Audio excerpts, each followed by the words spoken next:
Okay, so we really got to talk about the Endeavour and All for One dynamic in this chapter because it's one of those things where there are things about it that make sense and a whole lot of other stuff that at best feels slightly out of place.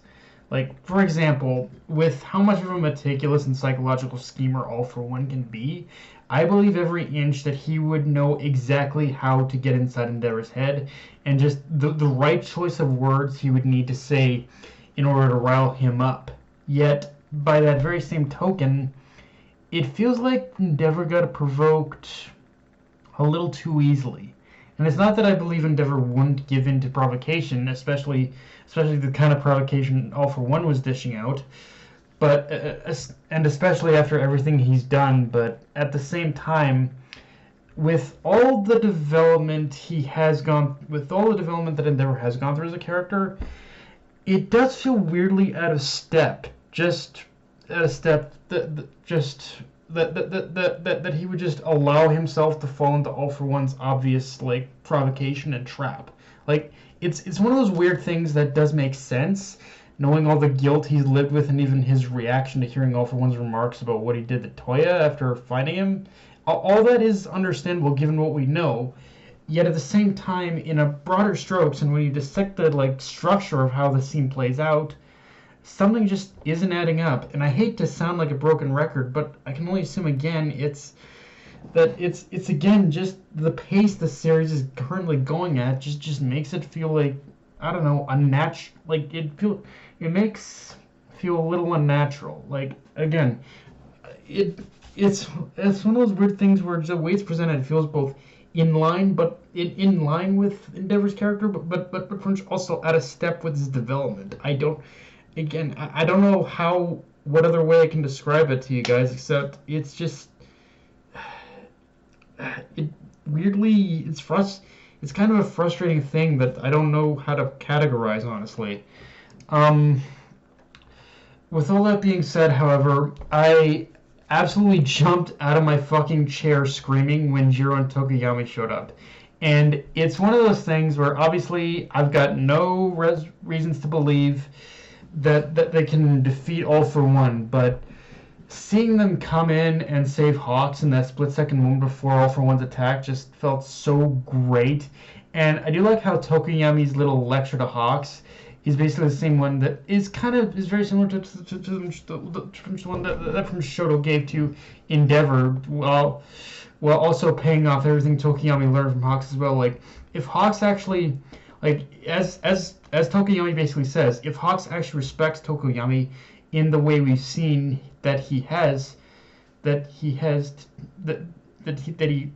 seen up to this point, then he has to treat him like an equal and not someone who needs to be coddled and protected. And even going further to point out that they have, as Tokoyami points out, he and Hawks have just as compatible, as just a compatible relationship, if not more so than Hawks has with Endeavour. And if anything, Jiro and Tokoyami can provide even better support for Hawks than what Endeavour has been capable of at this point. And it is kind of an example of just how experience does how being a more experienced hero doesn't always mean that you make the best or wisest decisions, and that you do kind of just being even if you try to be a better hero, like a morally better hero, there is still kind of that arrogance that comes with experience, in the sense where even though Hawks has seen the potential in Tokoyami as one of the next generation, and same with Endeavour with Shoto, even if the latter took a while longer to realize that, both men had come to be so consumed by the fear of the current state of the world and circumstances that they forgot to put their trust in the next generation as well. Like especially with Hawks, who did develop a genuine rapport with Tokoyami, and whose trust in him but also whose trust in Tokoyami kind of turned into fear for his safety. And again, even if they turned into fear of his safety, and again that's where he started to kind of just like I think that this, like a chapter like this, kind of shows just how much the current generation of heroes had kind of lost. They kind of lost almost a little bit of, not necessarily trust, but a little bit of faith in the next generation. And Hawks is like a prime example of that. And again, even if they can't, and honestly, even if Tokoyami and Jiro can't defeat him, which they won't, I think they will at least leave a mark on All for One in some way. Like, I feel that any of Class 1A who isn't Izuku and Bakugo who step into this fight are going to, in some way or another, they are going to leave a mark on All for One in a way that is going to help Izuku and Bakugo later on down the line.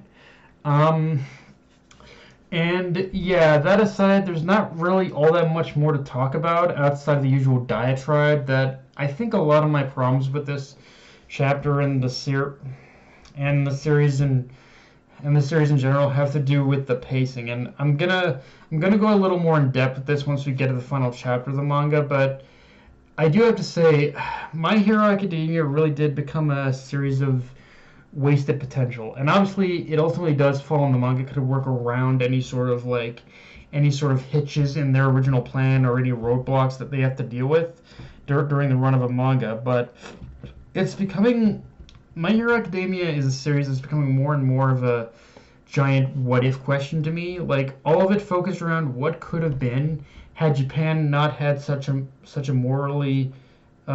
strict moral and cultural leaning toward, had such a strict moral, cultural outlook on how a mangaka portrays his antagonists, and just even begs the question of what could things, how differently would things have turned out if Japan would just recognize readers here in the West who, aside from a vocal minority of idiots and morons, aren't as, I guess, desensitized to the kind of thing, to basically the kind of thing that Horikoshi was trying to do with the villains. Like, this is honestly something I'll be pondering for a long time, even after the series is over.